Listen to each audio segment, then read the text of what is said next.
Well, we have someone special joining us in the studio today, and joining me is Xavier, and he has the foundation. You want to tell us about your foundation? Yes, it started in 2018. The Xavier DeGroat Autism Foundation is dedicated to raising awareness and acceptance for autism throughout community by educating public and making programs and seminars with law enforcement and all first responders to understand those with autism so they interact with them at a more sensory-friendly manner.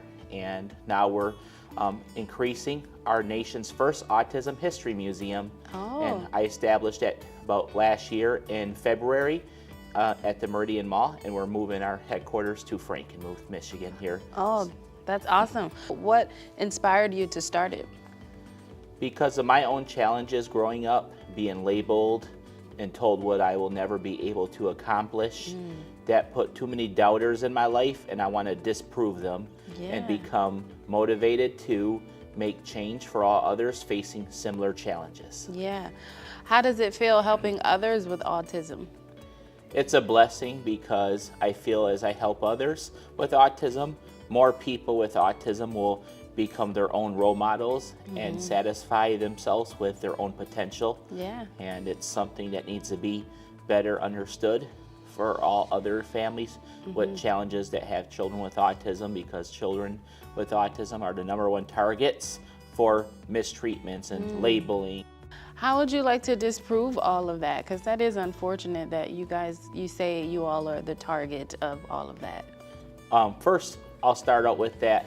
I established a license plate law in Michigan that was signed 2 years ago by Governor Whitmer that allows law enforcement and the judges only to access it, that person they're approaching has autism when they're pulling you over.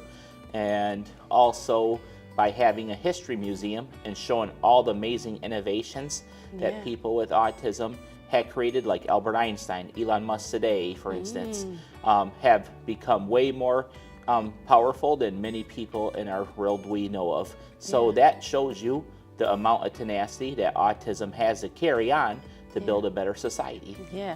Now, how many people with autism have you been able to help with your foundation?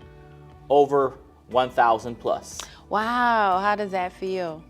It feels great, and I don't know when to stop because I want to keep moving until I can solve the world. Are there other ways us as people can do better to help with, treating people with autism in a different way, or in a better way, shall I say? Yes, by giving them, especially business people and cops, give a little 3-foot distance between you and the person, so that way they can take a breath and perceive better at their perception skills to manage their anxiety from having a tantrum and misconceptualizing their mindset, because their minds work very fast and sensitive when they're over sensory stimulated.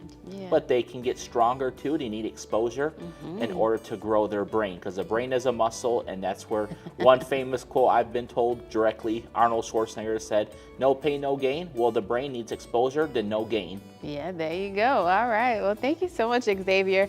Now, when Focus on 5 comes back, he's going to tell us all about his upcoming event. It's happening on November 30th, right? Yes. Okay, so Focus on 5 will be right back.